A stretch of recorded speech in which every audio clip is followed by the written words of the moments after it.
As of writing this, it is currently 2 hours before the Sonic Central 30th anniversary livestream. I'm watching Kitchen Nightmares clips on YouTube, and my prediction is that we'll be getting a collection of ROMs we've already had since the PS2, a port of a Wii game that does nothing but bump the resolution, and maybe make the lighting worse just for kicks, and a CGI trailer for a game that's nowhere near done. We're working on a new compilation for next year, Sonic Colors Ultimate.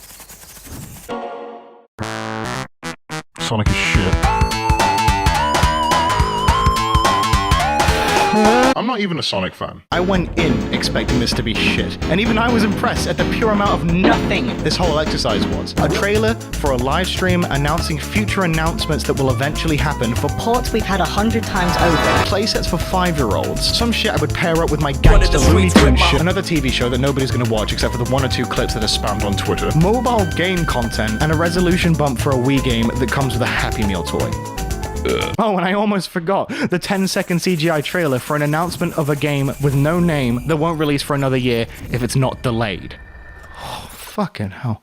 This is almost reaching Nintendo levels of we give up, buy a Wii game. So I'm not going to pretend to be a fan of this fucker. I'm one of those Sonic has 4 good games at maximum kind of guys, but I did play Sonic Forces for 10 minutes. So after years of practical radio silence, this is what the hungry Sonic playing masses were treated to? And everyone's just eating it up, as if it was in any way a good showcase of anything. Well, it's better than nothing. Is that really how low the bar has gotten for video game announcements? Why did they even do this? Sega's gonna be at E3. They could have just revealed it all there, probably with more fanfare, and with the slightly higher expectations of E3, they might have actually shown things instead of announcing things that they are eventually going to announce in the future. There's people saying this is Shadow the Hedgehog 2, a Sonic 06 remake, Sonic Adventure 3, and everything in between. But can you blame them? It's literally Sonic running in place for 10 seconds and a logo. This isn't mysterious, this is just nothing! Look, I'm not saying they need to come out and say, here's Sonic Adventure 3, Colors 2, and a brand new 2D side-scroller all available for free now and they all play on your smart fridge, or anything of the sort. I just think they should have saved an announcement stream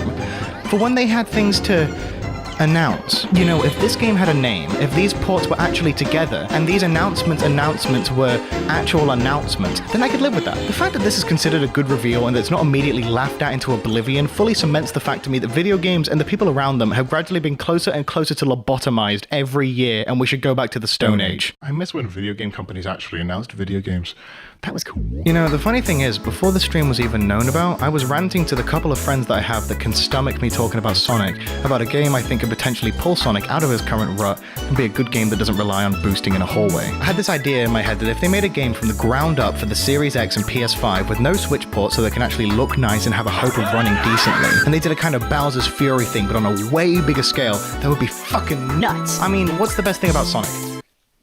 Not that. The speed! You run over a gigantic field and you watch the landscape around you fade from Green Hill to Mushroom Hill. Then you turn right and you keep running and you end up in the ruins of Marble Garden. If you keep running, you end up at the entrance of Station Square. And when you enter there and explore towards the locals and stuff, there's a big factory you can enter. And what's in the factory? It's Chemical Plant. A giant open world Sonic game where the emphasis is on the fun of movement, like fucking Spider-Man PS4, where it's so fun just to move around that you don't even care that the game actually has objectives. Simply traversing the world would be such a good breath of fresh air for the series. If it was done right. But it's Sonic Team, so you know they'd find some way to fuck it up. Did a focus test for a new Sonic game called Sonic Rangers. Open world adventure game, heavy inspiration from Breath of the Wild. Did I do this? Did I cause this? Open world is populated with small enemies, puzzles, and platforming challenges. Oh my god, yes.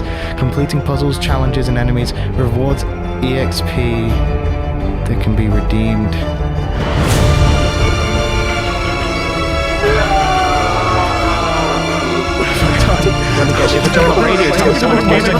It's gonna run at 20 FPS at 720p on the Switch. It's gonna be like Pokemon Legends, maybe even worse. I killed Sonic the Hedgehog.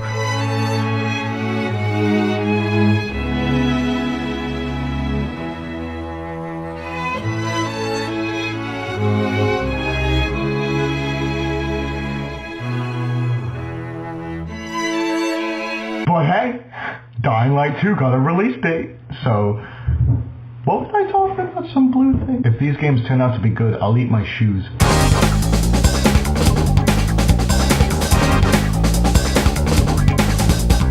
Oh yeah, and that concert and that cartoon, they're pretty cool. Good job.